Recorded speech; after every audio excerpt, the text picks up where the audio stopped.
j'ai 20 ans, j'habite en Île-de-France et je suis atteinte du Covid-19 depuis 5 jours. Alors, je porte les symptômes, en tout cas je manifeste du moins des symptômes du Covid-19 depuis 5 jours.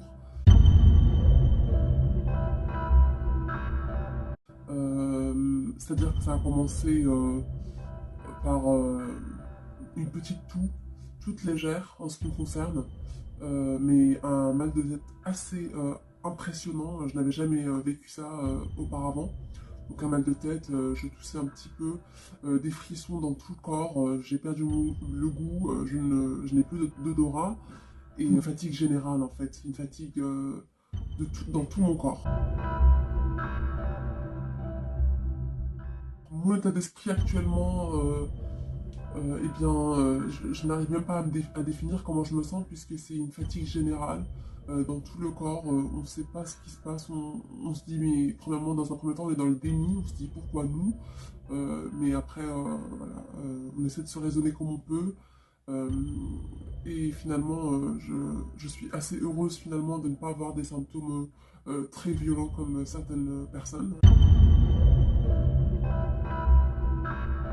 Une journée type, c'est je me lève vers 10 heures parce que je suis très fatigué. En fait, la fatigue en tout cas ne me quitte pas toute la journée, donc je me lève vers 9-10 heures, très fatigué. Je prends mon petit déjeuner, je bois beaucoup d'eau et j'essaie de marcher un petit peu dans ma chambre puisque on est confiné en fait.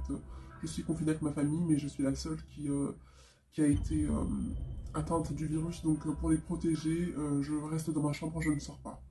À part bien sûr pour aller aux toilettes et dans la salle de bain. Enfin voilà, j'essaie de faire passer le temps.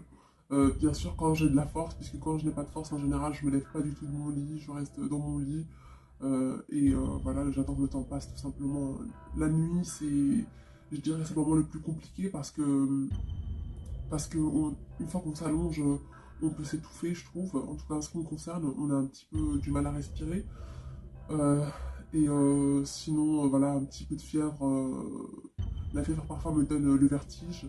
Et donc, pour pas tomber ou pour pas qu'il m'arrive autre chose plus grave, je préfère rester dans mon lit et tout simplement essayer de attendre en fait tout simplement que ça passe. C'est vraiment, je dirais que c'est l'état d'esprit dans lequel je me trouve, c'est attendre que ça passe. Je trouve que malheureusement les médias ne nous parlent pas assez des gens qui sont confinés et atteints du Covid-19. On nous parle bien évidemment des morts, ce qui semble logique puisque c'est important d'avoir le bilan à chaque fois. On nous parle des hôpitaux saturés, ce que je comprends, voilà, de beaucoup de problèmes, mais pas de celui des gens qui sont confinés chez eux et qui ont le Covid-19, puisque ça peut être très difficile. J'ai la chance de ne pas être seul, ce qui n'est pas le cas de plein d'autres personnes qui sont toutes seules, confinées, malades, et qui souhaiteraient avoir une aide et qui ne peuvent pas. Et donc voilà, je trouve ça assez dommage qu'on parle tout simplement de beaucoup de choses, mais pas assez de ceux qui sont dans mon cas. Donc voilà, c'est assez regrettable et c'est la raison pour laquelle j'ai décidé de me couper des médias. Je ne regarde presque plus la télévision ou peu importe, je ne me renseigne plus puisque à chaque fois que j'essaie de me renseigner, je vois le nombre de morts, je m'affole, je m'inquiète, je stresse et ce n'est pas bien pour mon état de santé surtout. Donc voilà, c'est ce que j'essaie de faire pour aller au mieux.